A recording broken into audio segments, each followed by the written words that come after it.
Behind the notorious headlines and court verdicts lie deeper, darker truths about some of history's most infamous serial killers. Join me if you dare, as we journey into the abyss of human depravity. Our first descent takes us into the unsettling world of Jeffrey Dahmer, a name that still sends chills down the spines of those who remember his crimes. In the heart of Milwaukee, beneath the hum of city lights and the ordinary bustle of daily life, a far darker story was unfolding, one that would haunt the city for decades to come. Dahmer, with his unassuming appearance and quiet demeanor, was the very picture of normalcy. He blended seamlessly into the background, a face in the crowd, a co-worker you might pass in the hallway without a second thought.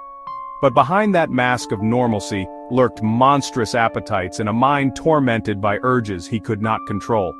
By day, Dahmer worked at the Milwaukee Ambrosia Chocolate Company, a place known for its sweet confections and the comforting aroma of cocoa that drifted through the air.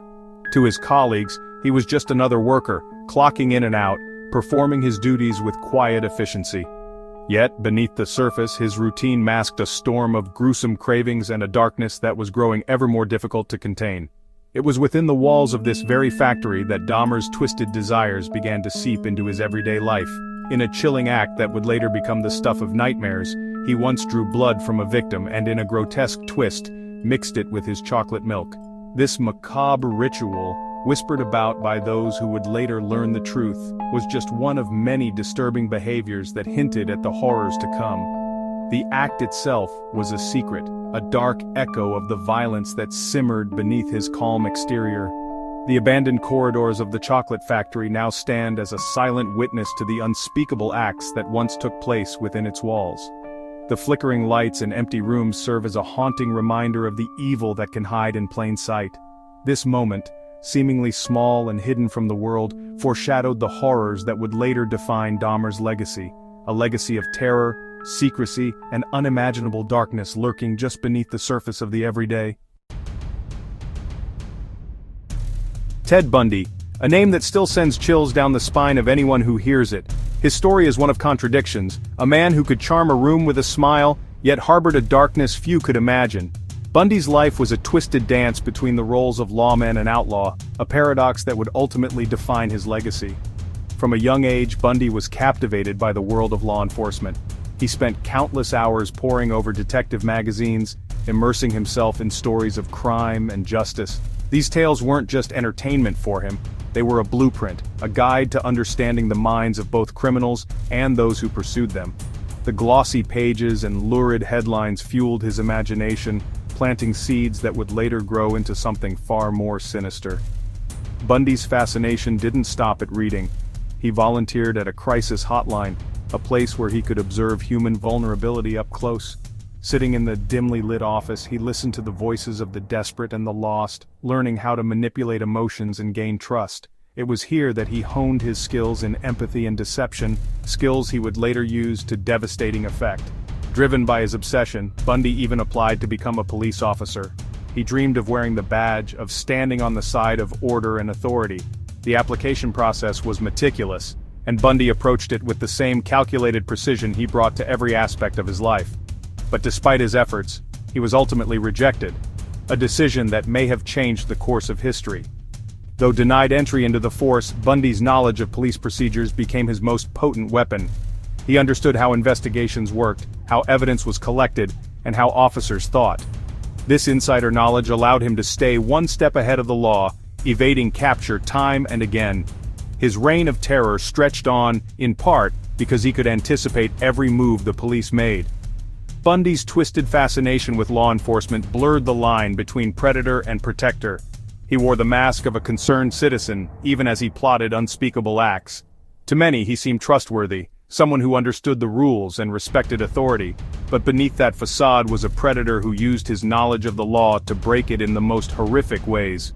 The story of Ted Bundy is a chilling reminder of how easily evil can masquerade as order. His life forces us to question the boundaries between good and evil, and to recognize that sometimes, the most dangerous individuals are those who know exactly how to hide in plain sight. In rural Wisconsin, Ed Gein's farmhouse concealed a chamber of horrors. Gein exhumed corpses, collecting bones and skin to create grotesque household items. Investigators found lampshades made of human skin and a suit stitched from flesh, a disturbing attempt to become his deceased mother. The depravity of Gein's creations shocked the nation, inspiring countless horror stories. His legacy endures as the embodiment of pure, unadulterated horror. John Wayne Gacy, the infamous killer clown, was a master of disguise and manipulation. He built a facade of respectability, active in local politics, and even securing a photo with First Lady Rosalind Carter. This haunting image symbolized Gacy's chilling ability to blend in while hiding unspeakable secrets. Gacy's story proves that monsters often hide in plain sight. Aileen Wuornos's life was a tragic tapestry of abandonment, poverty, and violence. Abandoned as a child, she endured abuse in foster care and later turned to sex work, her life marked by constant struggle. Wuornos's descent into violence, resulting in the murders of 7 men, was shaped by years of trauma. She claimed her actions were acts of self-defense against assault. Wuornos's story blurs the line between victim and perpetrator, revealing the lasting scars of abuse. Richard Ramirez, the Night Stalker, reveled in the terror he spread across Los Angeles. His crimes were random and brutal, and during his trial he performed for the cameras, once raising a blood-drawn pentagram and declaring, "Hail Satan!" Ramirez's courtroom antics were calculated to cement his legacy as a disciple of darkness. His story is a chilling testament to the power of belief, even when rooted in evil. Dorothea Puente ran a Sacramento boarding house, offering refuge to the vulnerable. Beneath her grandmotherly facade, she poisoned tenants for profit, burying their bodies in her garden. Puente continued to cash her victims' social security checks, adding greed to her list of motives. Her case is a stark reminder that evil often wears a friendly face. Dennis Rader, the BTK killer, terrorized Wichita while living a seemingly ordinary life. His crimes, binding, torturing, and killing, were meticulously planned and documented. Rader's need for recognition led him to taunt police with detailed letters, turning his crimes into a twisted game. He sought to control his legacy, ensuring his terror would be remembered. Albert Fish preyed on children, his crimes so horrific they defied comprehension. Fish's frail appearance hid a mind consumed by darkness. He lured children with promises of candy, repaying their trust with horror. After murdering Grace Budd, Fish sent her mother a letter detailing the crime, a chilling artifact of pure evil. The letter stands as a grim reminder of the darkness that can lurk within the human heart. Elizabeth Bathory, known to history as the Blood Countess, is one of the most infamous figures of the early modern era.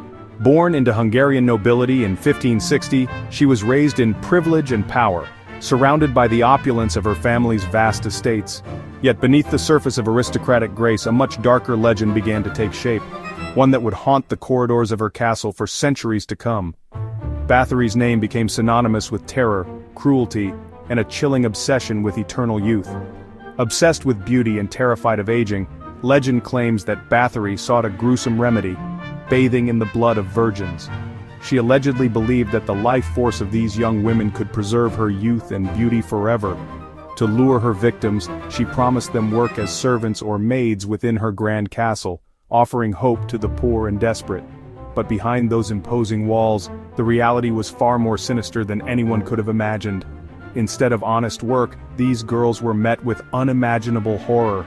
The castle's dungeons became a place of torment, where screams echoed through the night, and hope faded with every passing day.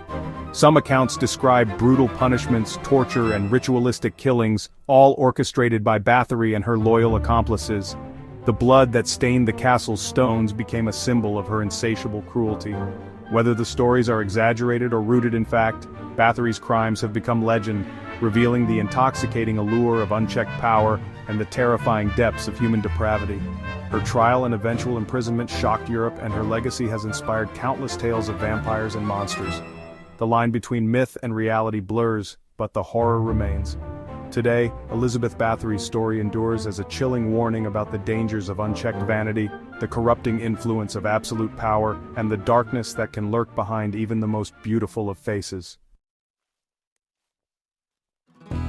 Thank you for delving into the darkest corners of human nature with Nocturnal Neanderthal. Share your thoughts below. What other secrets would you like us to uncover? Until next time, stay curious and stay safe.